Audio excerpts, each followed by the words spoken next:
And now let's look at the World Trade Center.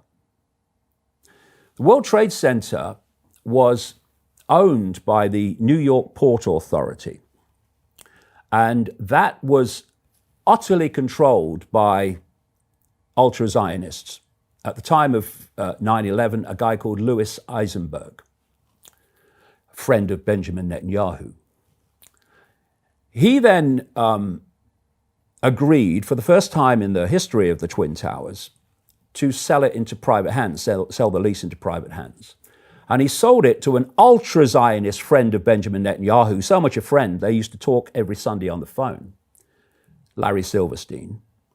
And his partner in this project, a guy called Frank Lowy of Westfield Moles fame, another friend of Netanyahu. And the person that provided the pressure to sell it into private hands was a guy called Ronald Lauder, ultra-Zionist, major at global level, from the Estee Lauder family, who was heading two privatization organizations in New York that recommended the privatization of the Twin Towers. Larry Silverstein bought the lease, and in his own personal contribution was $14 million.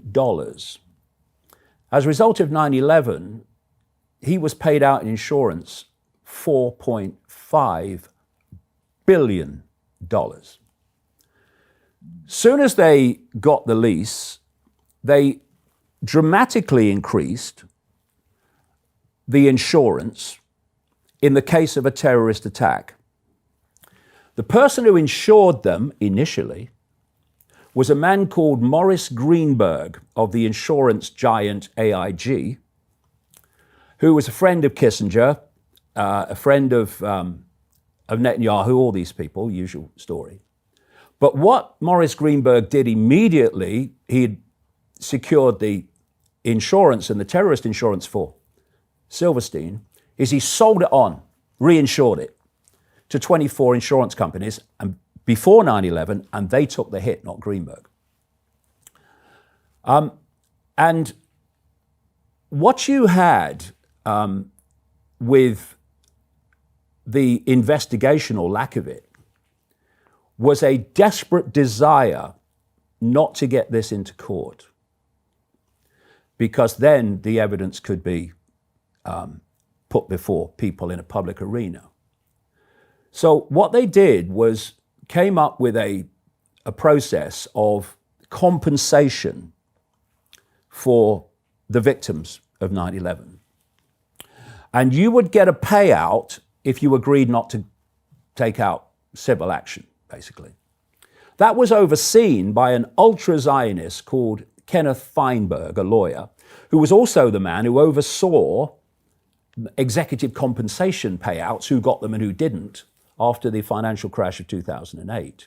So he oversaw the families getting the compensation who didn't agree, who agreed rather, not to go into a civil action. But just under 100 families said, no, we're not taking your compensation. We want to know what's happened. I think I saw a piece on 60 Minutes with him. Yeah, so then, yeah, and that civil litigation of the 9/11 families was overseen by an ultra-Zionist judge called Alvin Hellerstein and ultra-Zionist a team in his team.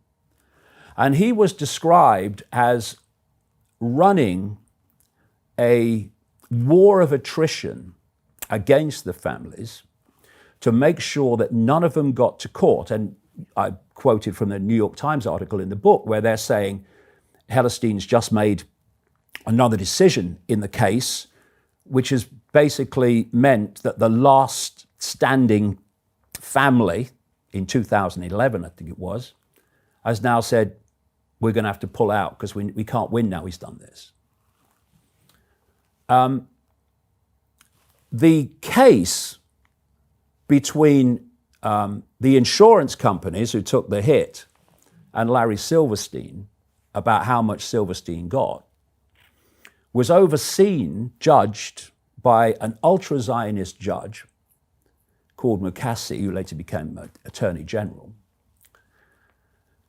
And Silverstein's claim against airlines that got him a payout of millions was overseen by Alvin Hellerstein, ultra-Zionist judge. All right, so it's a big ultra-Zionist web here. Absolutely. But when I say ultra-Zionist, I'm talking about not Jewish people, not saying it's a Jewish plot. The vast majority of Jewish people, the overwhelming majority, have no idea what's being done, but they are being used as the smokescreen. Because what happens, as we talked about briefly in our last chat, we have, which is run at its core by the Sabbatean Frankist cult, what I call the anti-Semitism industry and the protection racket. And how it works is that anyone who gets close to uncovering any of this and much milder stuff and talking about it is immediately dubbed an anti-Semite, a Nazi, and all the rest of it. And that's the protection racket. And it's run ultimately at its core by this Sabbatean Frankist cult, which hates Jewish people. And this is why, as I mentioned in the last interview, if you're a Jewish person and you are criticizing Israel, this anti-Semitism protection racket will abuse you even more fiercely than non-Jewish people. Because it's not about protecting Jewish people at all. It's about protecting this cult. That's what it's about. And because of compartmentalization, many people in this ultra-Zionist protection racket will have no idea that what they're protecting is actually a cult.